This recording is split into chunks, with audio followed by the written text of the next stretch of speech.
కార్యక్రమానికి స్వాగతం. మామూలు వారికి మైకు దొరికితేనే మళ్ళీ దొరకడం చాలా కష్టం. కళాకారులకు మైకు దొరికితే ఇంకా అది మళ్ళీ మన చేతికి రాదు. చాలా వరకు ఎలాంటి కళాకారులకైనా ఒకసారి అవకాశం ఇచ్చినప్పుడు, జనం ఉన్నప్పుడు వాళ్ళ ముందు ప్రదర్శించుకోవాలనే తపన ఉంటుంది. అయితే నిజానికి ఈ కార్యక్రమంలో ఉదయం స్పోర్ట్స్ అయినా, మధ్యాహ్నం కల్చరల్ ప్రోగ్రామ్ అయినా, ఇప్పుడు పెడుతున్న ఈ కార్యక్రమం అయినా, ఇవన్నీ 8:30కి అయిపోయి 9 గంటలకు ఉన్న ఆ కళాకారులందరూ భోంచేసి కనీసం 10ంటికి ట్రైన్కి వెళ్ళేలాగా మొత్తం ప్రోగ్రాం 3 నెలల క్రిందటే ప్లాన్ చేశారు. దానికి వీలుగా వాళ్ళు కనీసం వాళ్ళ కార్యక్రమం కాబట్టి ఓ 10 నిమిషాలు, అరగంట ఎక్కువైనా దాన్ని మనం భరించాలి, క్షమించాలి. నిజానికి వారిదే కార్యక్రమం. మన కార్యక్రమం ఆ మేరకు ఎంత తగ్గించుకుంటామన్నది ఇప్పుడు అంతా వచ్చే రాజకీయ నాయకులు, ముఖ్య అతిథులు లేక వీళ్ళ మీద ఆధారపడింది. 8:30కు మొత్తం మీద అయిపోవాలి.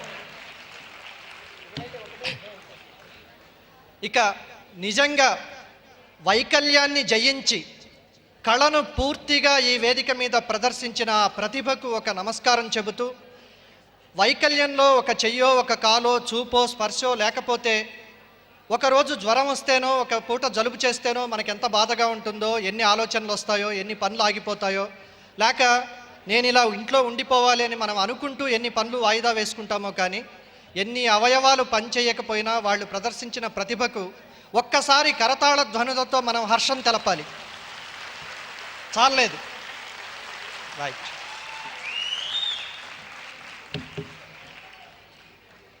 ఇక స్వచ్ఛంద సంస్థలు, ప్రభుత్వం అనేక కార్యక్రమాలు చేస్తూనే ఉంటాయి. కానీ తానా ఇలాంటి కార్యక్రమం చేయడం వెనక ఆంతర్యం ఏమిటంటే, మామూలు కార్యక్రమాలు ఎవరైనా చేస్తారు.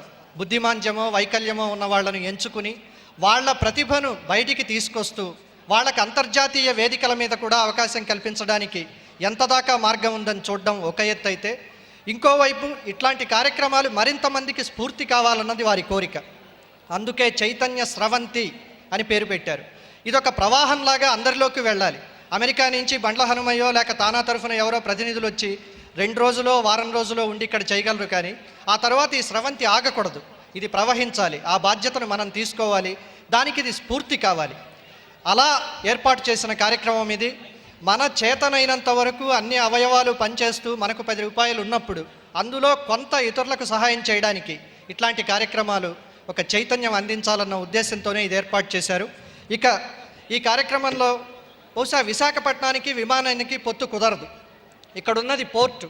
పడవకు విమానానికి అస్సలు కుదరదు. ఇవాళ ఒక ఫ్లైట్ ఏమో వచ్చి అది దిగలేక ఫాగని వెనక్కి వెళ్ళింది. ఇంకో ఫ్లైట్ వెనక్కు వెళ్ళబోతూ మళ్ళీ ఎందుకు లేమని ఇక్కడ దిగింది. ఆ దిగిన ఫ్లైట్లో ఏవిఎస్, ఆర్పి పట్నాయక్, శివారెడ్డి ఇలా 3-4 ఈ కార్యక్రమానికి వచ్చారు. బహుశా రాజకీయ నాయకులు ఉన్నది మాత్రమే వెనక్కు వెళ్ళిపోయినట్టుంది. వీళ్ళున్నది మరి వచ్చింది. సంస్కృతికి ఒక భూమితో బలమైన బంధం ఉంది కాబట్టి ఏదో భూమి ఆకర్షణ శక్తి లాగినట్టుంది. సరే, ఇందులో రాని వాళ్ళు మాత్రం మాజీ ముఖ్యమంత్రి, విశాఖపట్నం ఎంపీ నేదురుమల్లి జనార్దన్ రెడ్డి, వాణిజ్య పన్నుల శాఖ మంత్రి కొణతాల రామకృష్ణ. వాళ్ళ విమానం అటే వెళ్ళిపోయింది.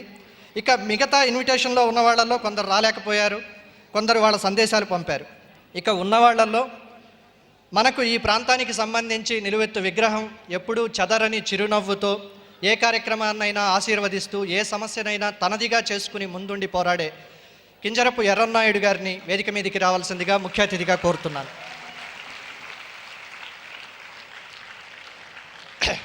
రకరకాల కారణాల వల్ల విశాఖపట్నం ఇప్పుడు అందరికీ ఒక డెస్టినీ సిటీగా మారిపోతుంది. కారణాలు ఏమిటన్నది నేను చెప్పక్కర్లేదు. ఇక్కడ అన్నీ ఉన్నాయి, ఇంకా అభివృద్ధి చెందుతుంది. విశాఖపట్నం ఇంతకాలం అభివృద్ధి చెందింది వేరు, ఇప్పుడు ఇక జరగబోయే అభివృద్ధి కార్యక్రమాలు వేరు. ఈ కార్యక్రమాలకన్నిటికీ మూలాధారమైన ఉడా చైర్మన్ పిఎస్ఎన్ రాజు గారిని వేదిక మీదకి రావాల్సిందిగా కోరుతున్నాను. విశాఖకు, యార్లగడ్డ లక్ష్మీప్రసాద్కు సంబంధం గురించి నేను చెప్పాల్సిన పని లేదు. ఆయన అటు హిందీ, ఇటు సంస్కృతం, ఇంకోవైపు సంస్కృతి, భాష, మమకారం, వీటిని రాజ్యసభ వేదిక దాకా తీసుకెళ్ళడం, వాటికి సంబంధించి ఒకవైపు రాజకీయం, ఇంకోవైపు సంస్కృతిని మేళవించి ఆయన సమస్యల మీద పోరాడుతుంటారు. విశాఖకు ఆయన ఒక ప్రత్యేకమైన అతిథి కాదు, విశాఖ సొంత మనిషి. యార్లగడ్డ లక్ష్మీప్రసాద్ గారిని రావాల్సిందిగా కోరుతున్నాను. ఇందాక నేను చెప్పినట్టు ఒక విమానం దిగింది కదా, దిగిన విమానంలో మన తృప్తి లేక తుర్తి ఏవిఎస్ గారు ఉన్నారు. ఆయన ఒకవైపు హాస్యం, రచయిత, దర్శకుడు, బహుశా నిర్మాతగా కూడా చేతిలో కాళ్ళలో కాల్చుకున్నట్టున్నారు. ఏవిఎస్ గారిని వేదిక మీదకి రావాల్సిందిగా కోరుతున్నాను.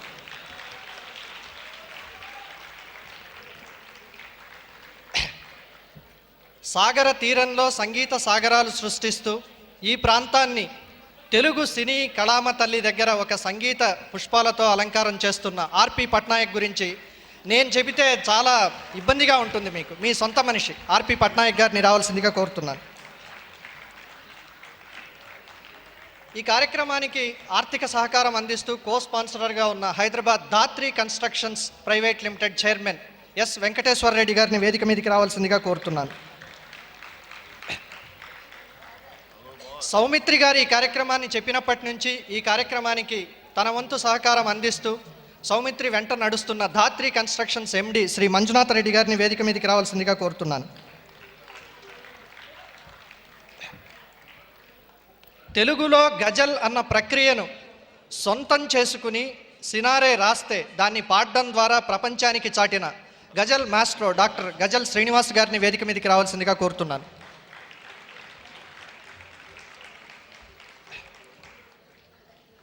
ఇందాక ఒక శివారెడ్డి ఇక్కడ మనకు మిమిక్రీ చేశారు. ఇంకొక శివారెడ్డి ఉన్నారు, మీకు తెలిసిన శివారెడ్డి. చాలామంది శివారెడ్డి అనగానే ఈయన కాదండి అక్కడ కూర్చున్నాడు ఆయన అని అంటున్నారు. ఆ శివారెడ్డి ఒక్కొక్క పాట పల్లవి నుంచి తీసుకుని ఒక 2 నిమిషాల్లోనే తెలుగులో ఉన్న అందరు హీరోలను ఒక్క క్షణంలో చూపగలిగిన సత్తా ఉంది ఆయనకు. నిజానికి ఆయన మాట్లాడడానికి పిలిపించడం ఒక లోపమో లేక అది శాపమో తెలియదు, కానీ ఆయన కార్యక్రమం చేస్తే ఇంకా బాగుండేది. ఇది వికలాంగుల కళా ప్రదర్శనకు సంబంధించింది కాబట్టి ఆయన ఆశీస్సులో లేక ఆయన ఇక్కడ ఉండడం మేము ముఖ్యం అనుకుని నిర్వాహకులు అనుకున్నారు. నటుడు శివారెడ్డి గారిని వేదిక మీదకి రావాల్సిందిగా కోరుతున్నాను.